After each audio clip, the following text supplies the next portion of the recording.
Thank you, Dr. Barker, for that wonderful introduction. And I will be talking about one of our collaborations tonight in the middle of the lecture. So thank you for that. And Dr. Barker has been an incredible consultant for me in forming these lectures to make sure that I'm biblically accurate and linguistically accurate. And so I've learned a lot from Dr. Barker, and I'll show you some of that now. I'm going to share my screen and make sure that you can all see it. Just need a sign from someone that this is playing. All right. So thank you all for joining me on this second lecture, Fulfilling the Greatest Commandment with All Your Mind. And the idea for this lecture began when I was sitting outdoors at church, and the pastor was talking about the question posed to Jesus, what is the greatest commandment? And so we looked at it, and then I went back into Deuteronomy to check what he was quoting, and found an interesting difference that I wanted to explore. And it was that really launched the idea for this lecture, which I was grateful for because I was hunting for a good lecture topic for Gordon. So I want to thank again Gordon in the Center for Faith and Inquiry, the Herman Lectures specifically, the Templeton Foundation for sponsoring them, and of course, Dr. Robert Herman himself, as he was my pre-med advisor, and again, one of the reasons I am a physician today. So I'll begin with this question that was posed to Jesus from a lawyer or scribe at the time. Teacher, what is the greatest commandment in the law? And the thought was that he might pick one of these other laws that was controversial at the time, which is the most important. The law of circumcision was incredibly important. Sabbath, keeping the Sabbath, sacrifices, of course. And Jesus, I believe, surprised everyone by saying, you shall love the Lord your God with all your heart and with all your soul and with all your mind and with all your strength. And as I mentioned, I went back to Deuteronomy to look at the original law that he was quoting, which was, Hear, O Israel, the Lord our God is one Lord, and thou shalt love the Lord thy God with all thy heart and with all thy soul and with all thy might. And the first thing that struck me was what happened to mind? Did Jesus add mind? Because it was not present in Deuteronomy. And so the first thing I did was to call Dr. Barker up and say, I bet you didn't know this, but what I discovered today was that Jesus added mind to this greatest commandment. It was not present in the Old Testament as I have it. And I said, I think that he highlighted this intentionally and added mind for us, which I think is an incredible lesson for us all. And of course, Dr. Barker said, oh, I'm glad you discovered that. And in fact, there's a story behind that. So he took me back to ancient Hebrew and said that the word for soul was nephesh. Nephesh in Hebrew can be translated into a number of terms that describe what the meaning of this is.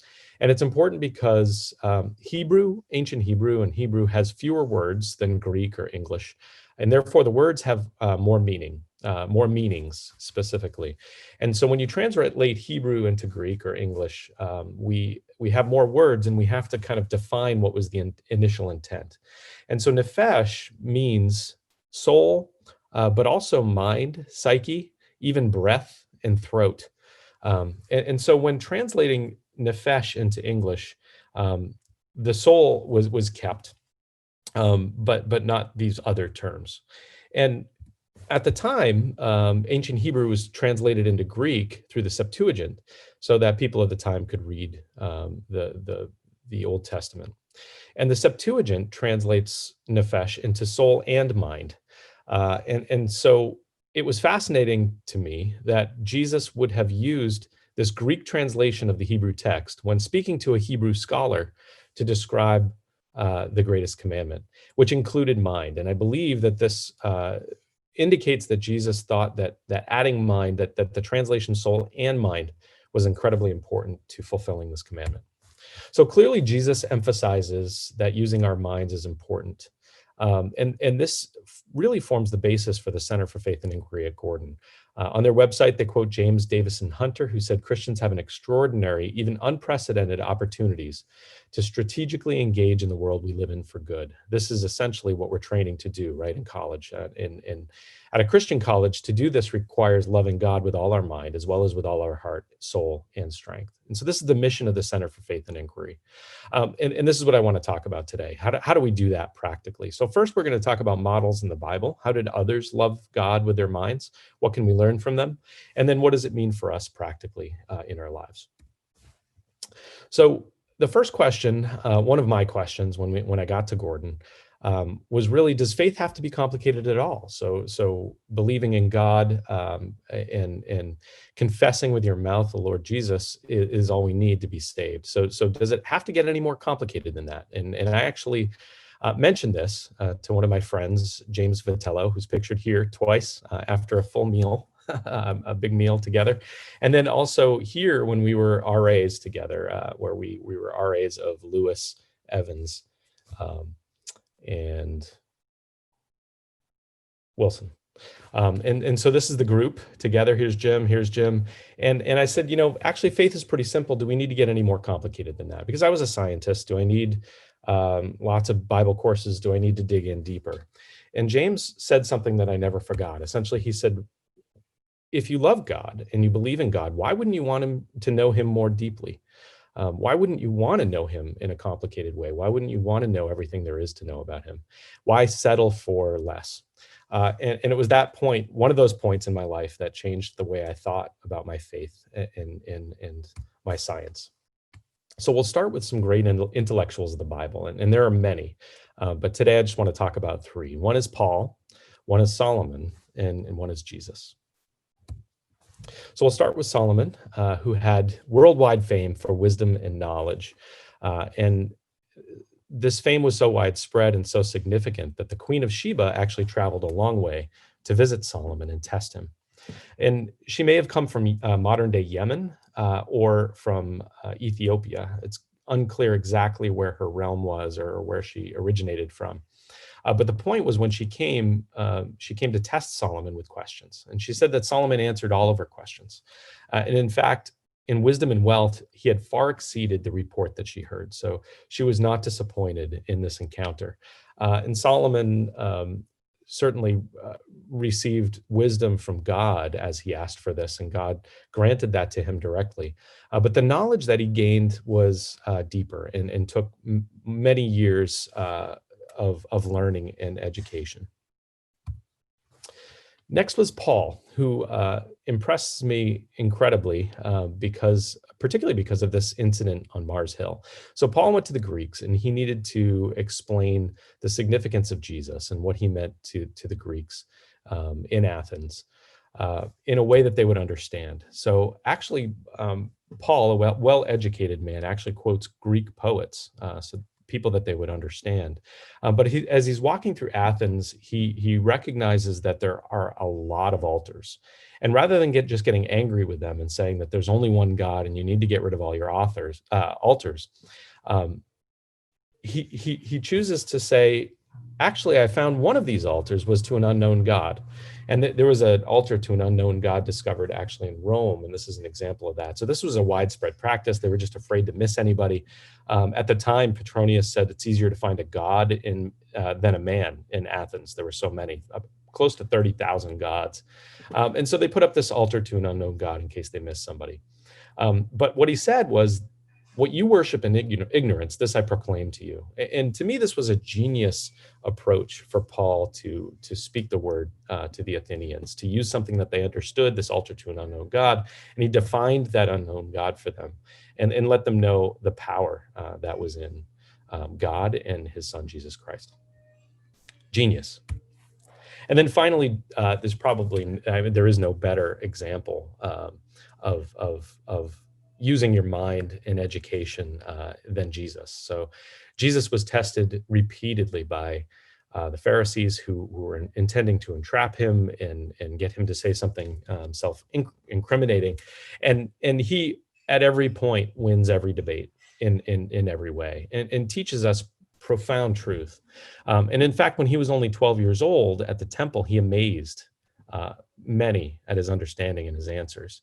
And then as an adult throughout his life, people were amazed at his teaching. He was just phenomenal. And so a wonderful example of using our minds to proclaim the truth in the gospel. So what does it mean to use our minds in loving God and in fulfilling this greatest commandment?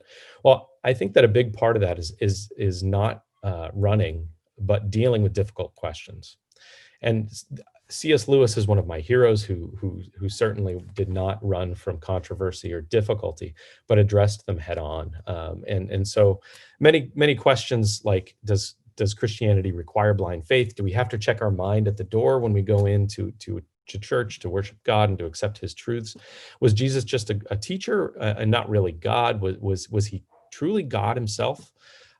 If God's good, why is there suffering? Why are there apparent contradictions in the Bible? Is there any real evidence for the existence of God and certainly creation evolution, which is probably the first thing people think of immediately? So I believe that in loving the Lord our God with all our minds, we're tasked with confronting these questions, if not just for ourselves, but also for our colleagues who have them, and where this can present a real barrier to them coming to faith. So how do we do this? How do we love the Lord our God with all our mind? Well, I would propose that we begin by learning. We have to certainly acquire knowledge into our mind to be able to do anything else. And then we have to apply that knowledge. And I'll show some examples of how I do that. It'll be different for everybody, depending on your specialty and your interest and your vocation. But I'll give a couple of examples of how this has come into my own career. And then I believe we need to teach that knowledge to others and leave that behind us. And this is beautifully illustrated at Gordon, where learning and teaching go hand in hand. We'll start with learning. So I mentioned in my last lecture a little bit about what I do. I'm a physician, but I'm also a scientist. I'm a dermatologist. I run a research laboratory. And to get to where I am as an associate professor of dermatology here, I spent 28 years in school. And that seems like a long time as I add it up and go through. Certainly started with Sesame Street at home, but then moved on to kindergarten and then elementary school and high school. My classmates, my brothers who helped me get through all this, finally graduated, went on to Gordon College, where I met my beautiful wife, Melissa, who has been an incredible support for me throughout my entire life and career. Moved on to medical school, 2 years in medical school, 3 years getting a PhD in the lab, 2 years back into medical school to get my degree, and then moving on to a medical internship and then a dermatology residency, and then performing research as a fellow after residency. And then I was done. So 28 years of school. So a lot of learning. Many of you will follow a similar course. Some of you will spend even more time learning. Some will spend less. And all of that is okay. But the point is that we spend a lot of our lives acquiring knowledge. And so this is what it looks like for many of you. Here's Jenks, and then people studying in the library, in classroom, in dorm rooms. I actually spent a lot more time in my dorm room than in the library itself. I find that I studied well there. It's a long time. Classes, tests, studying. Tests are my least favorite thing, I think, in this world. But endured them for a long time, and I'm still not through with them. I still need to recertify for my board, so tests keep coming. And the ancients also spent certainly lots of time studying, probably more than I did, in acquiring their knowledge. Now we know that Solomon was granted wisdom directly from God, but not the knowledge. This, I believe, he had to obtain on his own through hard work. And then I would also like to emphasize that studying itself is not enough. So really, it's only the beginning. To put that knowledge that you acquire and memorize into context, to understand what to do with that knowledge, you need mentors who help you along, your professors, your advisors, even your colleagues who are at the same level, learning along right beside you, also helping you to put that into context. So I began with mom and dad in home.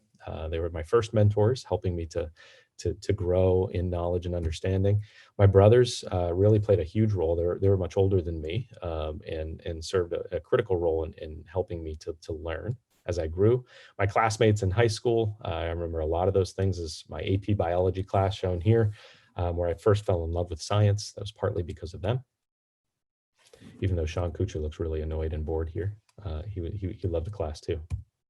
And then as I moved to Gordon College, I have to say Dr. Wright and Dr. Camp played an important role in that for sure, in my acquiring knowledge and putting it into context. We'll talk about Dr. Wright's book in a little bit, and then many more as I transitioned to medical school, in my PhD research, and transitioned to dermatology residency, more mentors, and then into my research again after dermatology residency and my postdoctoral fellowship. And then this never ends. So you should have mentors every minute of your life. And so even after I finished my training and I started my own career, I added more mentors and some that came back. Many of these mentors I still talk to regularly. I emailed Dr. James today. I talked to Dr. Kotzerelis and Dr. Harlan last week.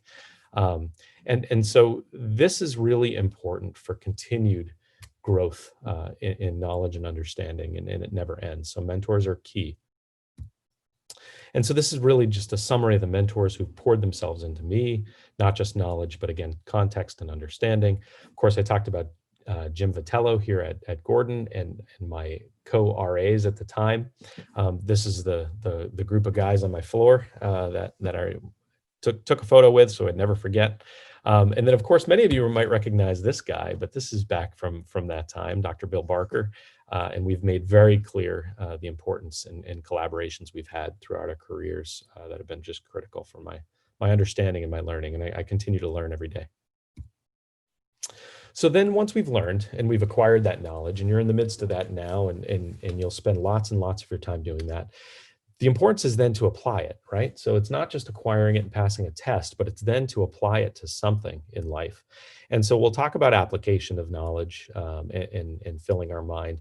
And I'm going to talk particularly in my context as a physician scientist and how this has come up.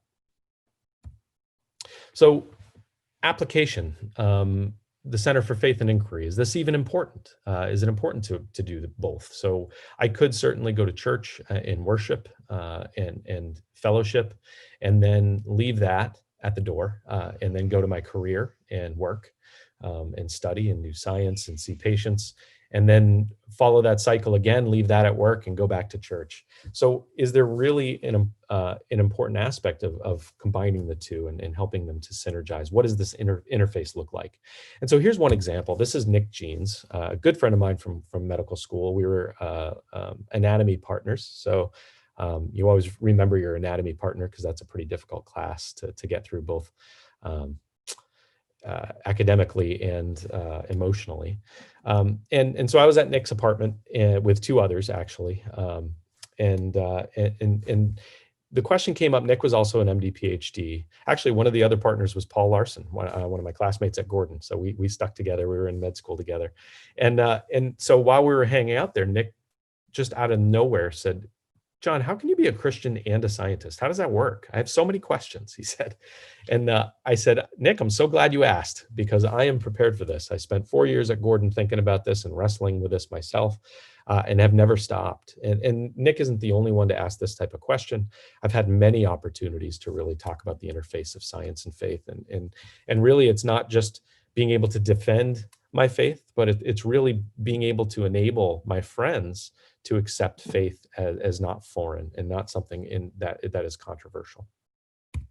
So who's better equipped to address this question than a Gordon student, where we have Dr. Wright, who wrote Biology Through the Eyes of Faith and addressed these very specifically, and Dr. Wilson, who wrote Our Father Abraham and gave me a lot of tools to bring these together, and I'll talk about some of these. The first thing I think that's important to recognize is that man has very limited understanding. So if we are God's creation, then we have a pretty limited mind. It can only stretch so far, and it can't stretch to beyond the creation itself. And so that has a lot of implications. I think we need to recognize that while man has accomplished so much, and it's truly incredible what we've accomplished since we've been on this earth, certainly with God's help, it is still not going to be infinite. And God has not and probably will never communicate all of his thoughts to us. I don't think our minds as created could handle that. So one example of this, I think, is when I was a father and son. I was talking to my son one day, and he said, "Daddy, where does the sun go at night? Why does it get dark?" And the answer is, well, the sun goes down. It goes down behind the earth, and essentially that's why you don't have the light anymore. It's like a light bulb going behind the couch, and you can't see anything. And actually, that's not true at all, right? The earth rotates. So the sun doesn't go down, the sun stays still, and the earth rotates, and that's why it gets dark. But it's probably not that important to communicate this to a young child, 3, 4, 5-year-old, because he wouldn't understand it anyway. And so we use simplified language, given the limitations that exist, in order to communicate what we're trying to. And I believe God does the same thing with us. So then we talk about biblical paradoxes, where the Bible essentially tells us something that's in contrast to what science tells us. This is one example that isn't a true paradox, but I like to use it just so people can see that the Bible was written to teach us truths, truths about our relationship with God and Christ, and why we need him, and not always to teach us science. So here's the parable of the mustard seed, where Jesus says the kingdom of heaven is like to a grain of a mustard seed, which indeed is the least of all seeds. But when it is grown, it is the greatest among herbs, and becometh a tree, so that the birds of the air can come and lodge in the branches thereof. So this is about the size of a mustard seed. These are examples on a penny.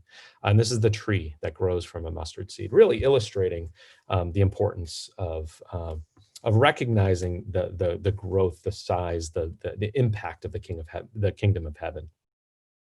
But in fact, science now tells us that there are smaller seeds than the mustard seed. The orchid seeds are actually much, much smaller than mustard seeds.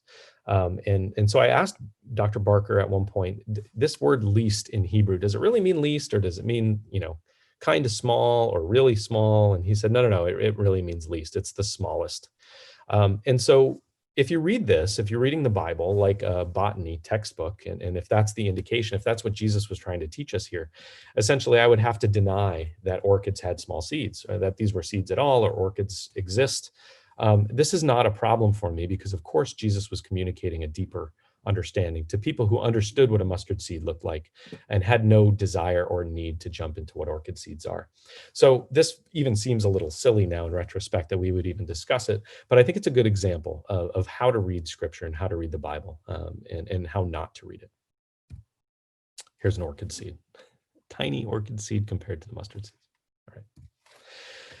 So then one that really is more applicable, directly applicable to what I do, is biblical leprosy. This has always been fascinating to me, to try to understand what it is. So it's in Leviticus, tells us all about leprosy in chapters 13 and 14. And this was translated leprosy by King James. And this is kind of carried forward throughout other translations. So what was it, in fact? This is 1445 BC when this is being described. The Lord spoke to Moses and Aaron. Man has a swelling, a scab, a bright spot, becomes like a sore. He shall be brought to Aaron the priest, or to one of his sons the priest, and the priest shall examine the sore on the skin of the body. And if the hair on the sore is turned white, and the sore appears to be deeper than the skin of the body, it is a leprous sore. Okay, so there's a definition that we can look at. And of course, all the slides I'm going to show you now with translations, I have had to check with Dr. Barker and say, really, what does the ancient Hebrew truly say? And what were the potential translations so that we could understand what was being said?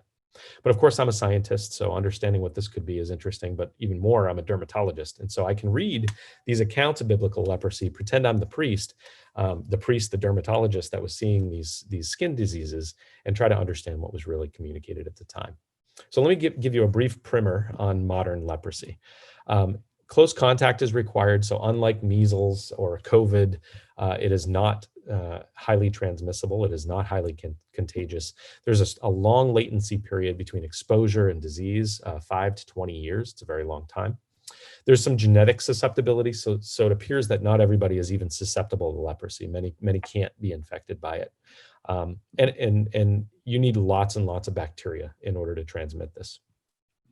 Neural damage leads to deformities. I was speaking to a friend recently that recently diagnosed leprosy, or Hansen's disease, in her clinic. And she mentioned that as she went to do the biopsy, the skin was completely numb, which really told her that this might be leprosy, because there's neural damage and the skin is numb. And interestingly, in the U.S., armadillos are suspected natural hosts. So another dermatology colleague mentioned that he diagnosed leprosy in a man whose job was to trap armadillos in animal control. So really, the leprosy appears epidemiologically to have appeared relatively recently in history. So in the history of bacterial disease, tuberculosis we've known for thousands and thousands of years. There's record of it. We know it's been around, but leprosy appears, at least in the historical record, only recently. India accounts for most of the cases. There was a peak in the Middle Ages in Europe, and it's now largely disappeared.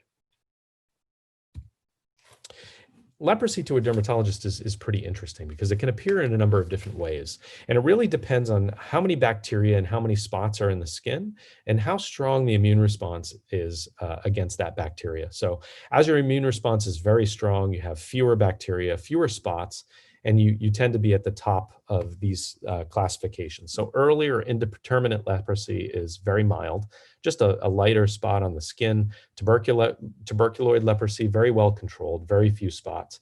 But as you go down here to a weaker host response in the immune system and more bacteria, you end up getting borderline lepromatous and lepromatous leprosy. And you can see the number of spots here compared to here that are increasing. And then the incredible deformities that occur from widespread uncontrolled bacterial growth. And so Leviticus in chapters 13 and 14 says that any person with se'et, sapachat, or bacharet that develops into tzarat must report to the high priest for examination. So tzarat is the white spot. Se'et appears to be in a swelling, sapachat, eruption, bacharet, bright spot. I apologize to Dr. Barker and the rest of you who know how to speak Hebrew if I'm not doing it well. And there are a number of conditions, combinations of these things that would make someone unclean. And so what it means to be unclean is not currently clear, right? So Leviticus, a lot of things were declared unclean, not because they were contagious or would make you sick, but simply to demonstrate the holiness of God and the unholiness of man, and how we can never achieve that. That's what a lot of these declarations were intended to be. So it's not known yet whether these individuals are separated from medical, limiting contagion of the bacteria or moral reasons. And we can only guess at that at this point. So here, if I'm pretending to be the priest or the ancient dermatologist in Leviticus, I read that swelling, eruption, or a bright spot. Is the hair white? Is it a deep eruption? If yes, declare them unclean. This is tzarat. If not, you isolate them for 7 days, bring them back out, take a look at them again. It's like me telling a patient to come back in a week and looking to see if it's spread or changed. If so, they're unclean. If not, isolate them for another 7 days, look to see if it's spread. If so, they're unclean. If not, they're clean and they wash their clothes and they no longer have to be quarantined. However, leprosy doesn't spread this quickly. So leprosy, remember, can take decades to even appear after exposure, and certainly does not spread in the span of a week or two. And so that's a little unusual for me as a dermatologist. Tzarat can be in clothing. And so if your clothing is contaminated with greenish or reddish spots, you isolate the clothing for 7 days, bring it back out. If it's spread, then it's unclean and must be burned. If it is not spread, wash it, isolate another 7 days as the spot faded. If not, it is unclean and must be burned. If yes, you tear out the affected part and then ask, does it reappear? Does it spread into another location? If yes, burn it. If no, you can clean and wash that garment and you can reuse it. Just impressive, the amount of effort that went into their garments. I remember Dr. Barker talking to me and teaching me about the importance of garments at the time. They were not thrown away. They were saved and reused as much as possible. So the problem is leprosy doesn't infect clothing. So what is tzarat? If it's simply leprosy, this is an odd thing to do to diagnose it. Tzarat can also be in houses. When the Israelites entered Canaan and they built permanent housing, essentially they would tell the priest they've got a spot in their wall, that the house would be emptied, the priest would inspect. And if the contamination was greenish or reddish and deep, the house would be closed for 7 days. If it spread within 7 days, those stones would be torn out and discarded outside the city. This wall's scraped and replaced with new stones and replastered. If it reappears, you tear down the house and discard the entire thing outside the city. If not, the house could be declared clean and sacrifice would be required to re-inhabit the house. But leprosy doesn't infect walls. So what's happening here? So another issue that has come up, the theories for the earliest spread of leprosy really begin in about 200 to 300 BC. So one thought is that Alexander the Great went into India and that his soldiers contracted and spread leprosy back to the Mediterranean region around 326 BC when they returned home. Another idea with some evidence is that cargo ships from India that were trading with Egypt brought leprosy around 200 to 300 BC to the Mediterranean, to Egypt. And then Pompey's army was indicated to have spread leprosy from Mithridates, which is modern day Turkey, just below the Black Sea, and back to Italy. And that was about 60 BC. So all of this really kind of, the exposure of the Middle East to leprosy doesn't appear to have happened until 200 or 300 BC. So leprosy is new, newer than Leviticus would indicate. So then, as a dermatologist looking at this, I've thought through many things and said, well, maybe it's not leprosy. Maybe they're talking about psoriasis or eczema or vitiligo, my specialty. And as I looked through the descriptions, again, closely with Dr. Barker, kind of with the interpretation, I realized that there were no modern diseases that would follow those rules. Nothing that would spread within a week and affect the hair and would be deep. And so it's really continues to be a mystery. Now, one possibility that I find really intriguing is that it was M. lepri that causes leprosy, but the bacteria was different 3,500 years ago. Maybe it has changed. So maybe it was had a mild form of infection back then. And that we know that the bacteria has evolved even over the 2,000 years that we've been aware of it. It's losing many genes that it doesn't appear to need. Some of what it's losing are antigens. It's essentially what the immune system recognizes in order to grab hold and kill it. So it would behoove the bacteria to lose these things to avoid immunity. And it may have been saprophytic initially, so it may have been able to infect non-animal organic matter like clothing in the house. So maybe that would be even more fascinating that this was a bacteria that has changed since Leviticus. There's a lot of time since then, 3,500 years between then and now, a lot of time for the bacteria to have changed. However, if it was more mild, it may have been more mild because there's no description of mutilation, no loss of the nose and fingers that we now know to happen from leprosy in Leviticus account, and we know there's no osteologic record. So leprosy gets into the bones and very much into the skull, and so this is recorded then forever. And if we dig up an old skull that had leprosy, we can recognize that based on characteristic changes, and we actually don't see any bony evidence of leprosy back in the times of Leviticus, really indicating, again, this probably was not leprosy that's known to medicine now. We do have evidence of tuberculosis from thousands and thousands of years ago in the bony record, so that is consistent. But if it's mild and not really contagious, why would they have isolated people if it was benign? And if was it another disease? And I had mentioned that it's really not consistent with any known diseases. So this isn't something that comes up, particularly because I'm a dermatologist. You guys might not care what Seurat actually was, and that's okay. But this comes up to me. It's fascinating to me, and comes up with other dermatologists as we discuss this. And so this knowledge that I've had, in application of that knowledge, has given me an opportunity to engage my mind and my training to inform context and meaning of Scripture. Remember, context is king. If you've ever had a class from Dr. Barker, you would have heard this. This gives me an opportunity not only to engage my mind, but to collaborate with Dr. Barker and really look into this important topic. All right. So the second thing I want to talk about, the second interface between faith and science, has come with creation versus evolution. And certainly, probably, this is the most famous paradox in Scripture when it comes to science, at least. And so I want to talk a little bit about what that has meant to me. I have spent a lot of time reconciling science with faith, and these have been incredible help helpful tools to help me do that. So I'm not going to be able to get into incredible detail today because of time. But this is Dr. Francis Collins. He was the director of the Human Genome Project. He's now director of the National Institutes of Health. He is a Christian. He was a former atheist who was converted by the writings of C.S. Lewis, and has written this book called The Language of God, which is a wonderful book, really reconciling, talking about how to reconcile science and faith, and where the interface lies. He formed a group called BioLogos that is outstanding and informed of many scientists who are of faith, and talk about this interface in conferences. And I encourage you to check out their website and their organization.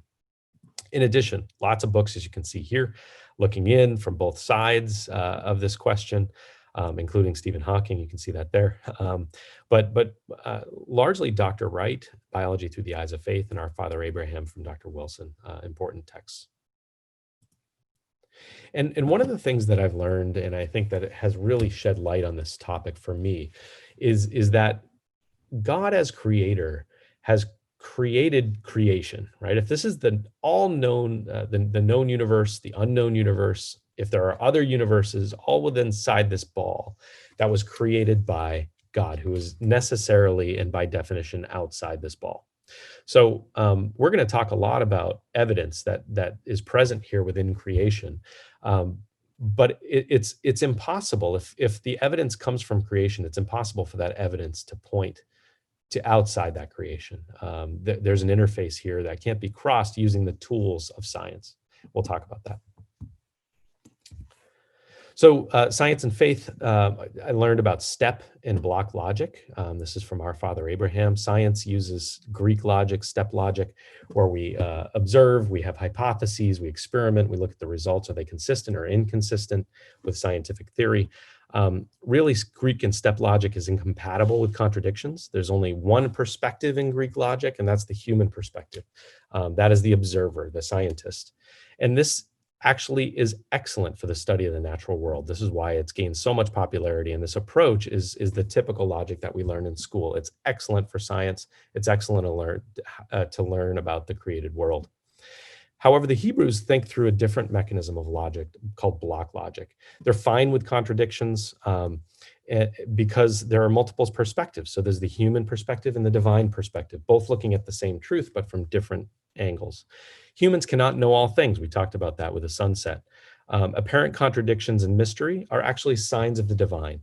And so if two things don't appear to connect, but you know they're both true, then that suggests that there's some higher level beyond your level of understanding.